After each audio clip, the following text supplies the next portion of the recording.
एक रेसिपी, एक ऐसी रेसिपी जिसने एक ऐसे शो को बंद होने से बचा लिया, जिस शो ने इंडियन टेलीविजन की हिस्ट्री को हमेशा हमेशा के लिए बदल कर रख दिया। दोस्तों, आज की कहानी जरा हटकर है। हिंदी फिल्में और उसके किरदारों की बजाय आज की कहानी इंडियन टेलीविजन के एक ऐसे शो और उसके कुछ ऐसे किरदारों के बारे में है जिन्होंने खाने को हमेशा हमेशा के लिए खजाना बना दिया। तो दोस्तों, ये कहानी जब मैंने रिसर्च में मिली तो मुझे लगा कि ये कहानी बेहद अहम है और इसलिए मैं आपके साथ शेयर करूं। तो बात उस दौर की है जब फिजी से एक 25 साल का कंप्यूटर इंजीनियर लड़का वापस अपने वतन लौट कर आया था, यानी इंडिया लौट कर आया था। लेकिन उनको कोडिंग में कोई इंटरेस्ट नहीं था, बल्कि वो क्रिएटिव फील्ड में अपना हाथ आजमाना चाहते थे। अब इसी उधेड़बुन में वो अपना एक फूड शो का कॉन्सेप्ट लेकर पहुंचे नए नए खुले जी के ऑफिस में। अब फूड शो ही क्यों? क्योंकि इस लड़के को खाने पीने का बहुत ज्यादा शौक था और ये लड़का कोई और नहीं बल्कि हंसल मेहता थे। जी हाँ, दी रेनाउंड डायरेक्टर हंसल मेहता। तो खैर, अब उन्होंने प्रपोजल सबमिट कर दिया। प्रपोजल सबमिट करने के 10 दिन बाद, अराउंड 10 डेज लेटर, उनको चैनल से एक कॉल आई और उनको एक मीटिंग के लिए बुलाया गया, जहां उनको ये बताया गया कि आपका प्रपोजल एक्सेप्ट कर लिया गया है और उनके हाथ में दिया गया चेक 36,000 यानी 36,000 का चेक। हंसल मेहता जी कहते हैं कि वो चेक देखकर उनका दिल लोड्स ऑफ एक्साइटमेंट लेकिन थोड़ी नर्वसनेस भी फील कर रहा था। नर्वसनेस इसीलिए क्योंकि भाई चेक तो आ गया, प्रपोजल एक्सेप्ट हो गया, लेकिन उनको इस फील्ड का कोई भी एक्सपीरियंस नहीं था, उनको प्रोडक्शन की कोई नॉलेज नहीं थी। वहां से वो सीधा पहुंचे एक बुक स्टोर, क्योंकि अब शो तो बनाना था, और वहां पर उन्होंने इंटीरियर डेकोरेशन, किचन डेकोरेशन की कुछ बुक्स खरीदी और उनको स्टडी करना शुरू किया। इसके बाद अब शो का जो कॉन्सेप्ट था वो शेफ्स के राउंड था। उनके शो का जो कॉन्सेप्ट था वो ये था कि मुंबई और उसके बाद फिर इंडिया के कुछ बेहतरीन शेफ्स को बुलाया जाएगा और हर एपिसोड में एक नया शेफ अपनी एक रेसिपी को दुनिया के साथ शेयर करेगा। और इसी एफर्ट में शेफ्स को ढूंढने के लिए वो पहुंच गए सेंटूर होटल, जहां जनरल मैनेजर ने उनको बहुत सारे, लगभग सारे ही होटल के शेफ से मिलवा दिया। मीटिंग्स चल रही थी कि तभी उनको दूर से एक शेफ आते हुए नजर आया। उनको लगा वो भी मीटिंग के लिए आ रहे हैं।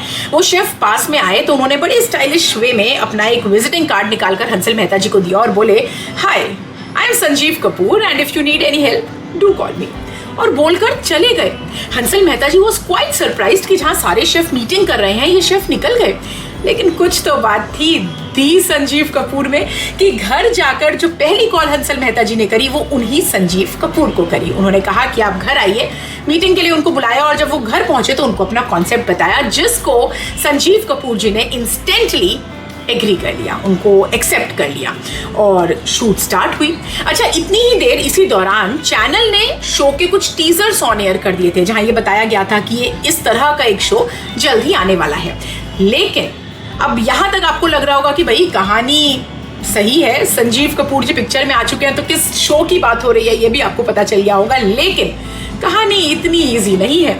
जब चैनल ने वो शूट की गई फुटेज देखी तो हंसल मेहता जी कहते हैं कि बस मारना ही बचा था। मानिए, चैनल बेहद नाराज था हंसल मेहता जी से। उनकी ब्रीफिंग से बिल्कुल अलग हटकर हंसल मेहता जी ने संजीव कपूर के साथ शूट कर लिया था। एक्चुअली चैनल की जो ओरिजिनल ब्रीफिंग थी वो एक फीमेल शेफ को लेकर थी, जो एंकर थी, जो शो को बांधने का काम करती। लेकिन इधर तो हंसल मेहता जी ने एक मेल शेफ के साथ शूट कर लिया और वो भी एक ऐसा शेफ जिसकी मूछें हैं।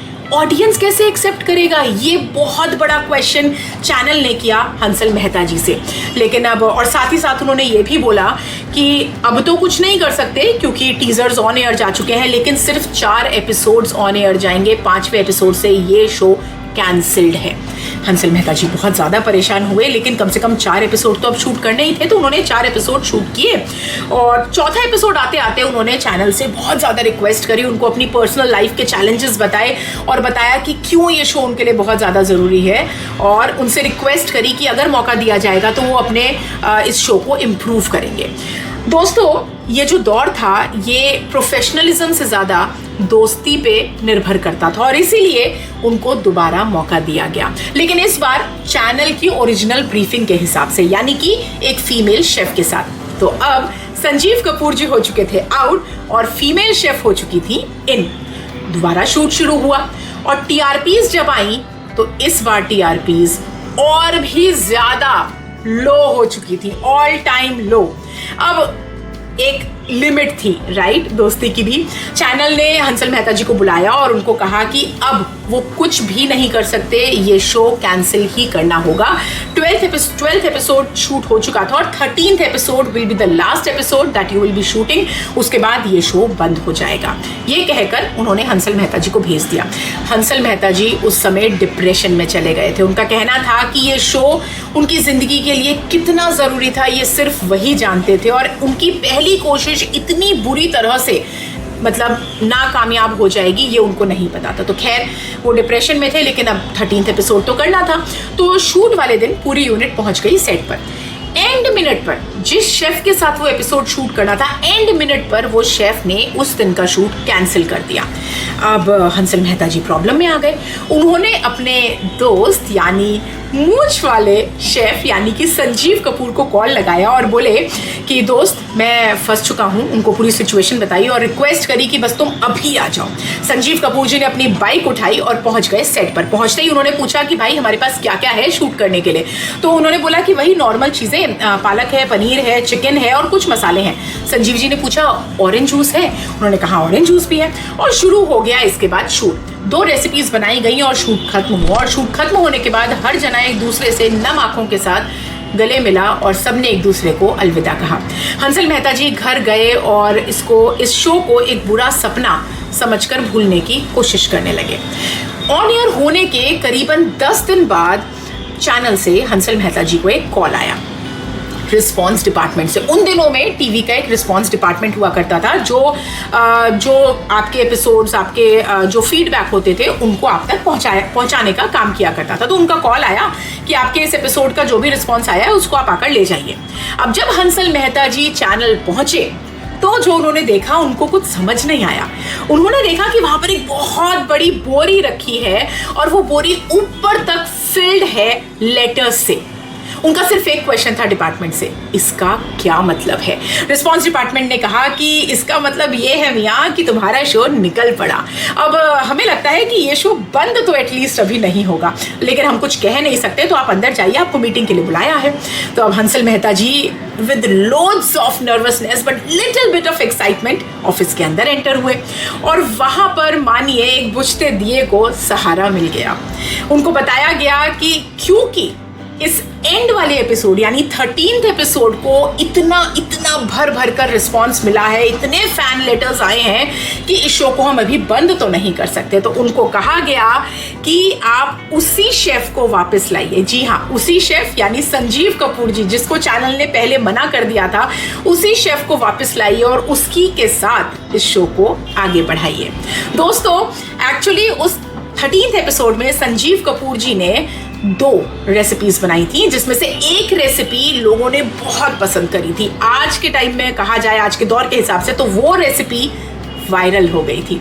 जी हाँ, वो रेसिपी इतनी वायरल हुई कि आज तक उस रेसिपी को जब भी संजीव कपूर किसी बड़े बैंकेट में केटरिंग कर रहे होते हैं, चाहे प्रेसिडेंशियल बैंकेट हो, चाहे प्राइम मिनिस्टर बैंकेट हो, वहां पर इस रेसिपी की डिमांड होती है और इसको बनाया जाता है।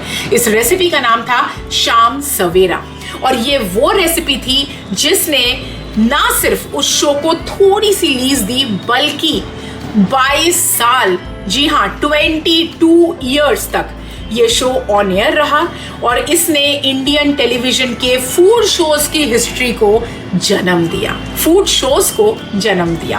संजीव कपूर बने इंडिया के फर्स्ट सेलिब्रिटी शेफ और खाना खजाना बना इंडियन टेलीविजन का फर्स्ट सेलिब्रेटेड फूड शो।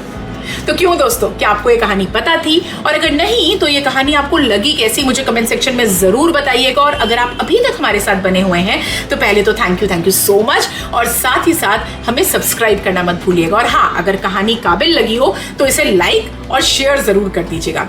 और क्योंकि आपके लाइक, शेयर, सब्सक्रिप्शन ये मुझे बहुत ज्यादा मोटिवेट करते हैं कि मैं आपके लिए और बेहतर कहानियां ढूंढ कर ला सकूं। So on this note, till the next time we meet again, bye bye for now.